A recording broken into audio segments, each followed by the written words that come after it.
Қайырлы күн достар, бүгін гамбургер даярлаймыз. Алдымен гамбургер булочкасынан бастаймыз. Ол үшін бізге 370 грамм ұн, 12 грамм дрожжи, 15 грамм қант, 160 грамм айран, жарты шай қасық тұз, 1 дана жұмыртқа және 1 сарыуыз, 40 грамм өсімдік майы қажет. Алдымен айранды аздап жылытып аламыз. Содан соң оған дрожжиді қосып, венчикпен жақсылап араластырамыз. Айранға қантымыздың жартысын қосып, тағы да венчикпен араластырамыз. Аздаған ұнды елеп отырып қосамыз, содан соң венчикпен араластырамыз. Содан соң ыдысымыздың бетін жауып 15 минутқа қойып қоямыз. Дрожжи реакция беріп көтерілуі тиіс. Ыдысымызға қант, тұз, өсімдік майын және 1 дана жұмыртқа және 1 сарыуызды қосып венчикпен жақсылап араластырамыз.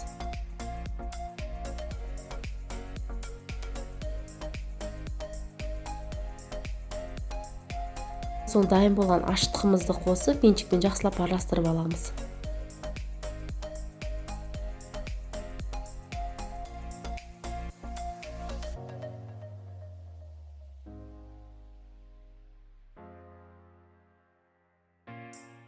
Келесі кезекте ұнымызды елеп отырып қосып, қамбірейлейміз. Ұнымызды аздап қосып аламыз, содан соң венчикпен жақсылап араластырамыз.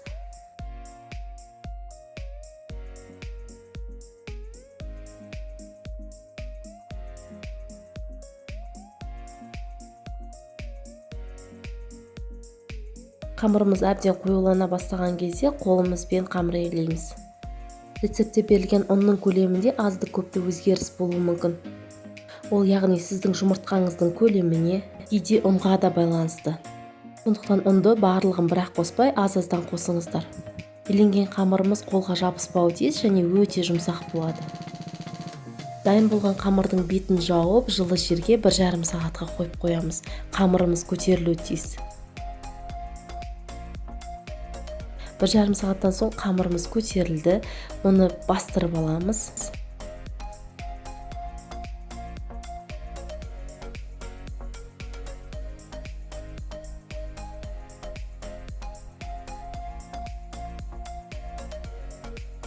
Осы қамырымызды 6 бөлікке бөліп аламыз, содан соң 6 бөлігін барлығын дөңгелектеп шығамыз.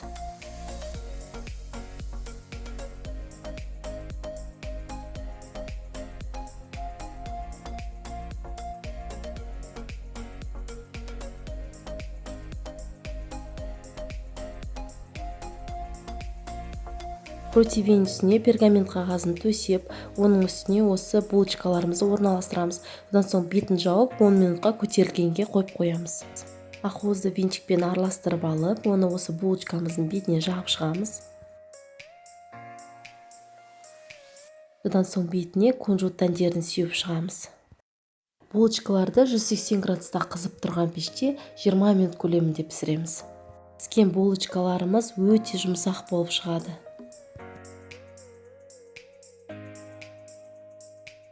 Котлетті даярлаймыз. Ол үшін бізге майлы фарш қажет және пиязды да мясорубкадан өткізіп аламыз.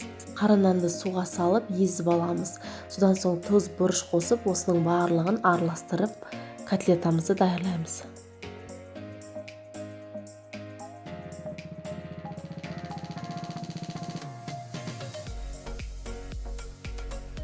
Фаршты 6 бөлікке бөліп аламыз, содан соң оны әр бөлігін жақсылап ұрғыштаймыз. Сонда котлетамыз өте жұмсақ болып шығады. Котлетамызды жалпақ дөңгелек етіп жасап шығамыз.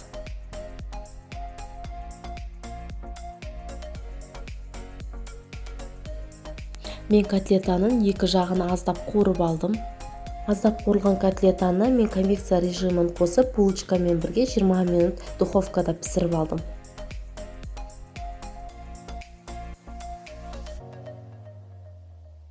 Соус даярлаймыз. Ол үшін 3 ас қасық майонез бен 3 ас қасық кетчупты араластырып аламыз. Булочкамыздың ортасын кесіп, астыңғы бөлігіне осы соусымызды жағамыз.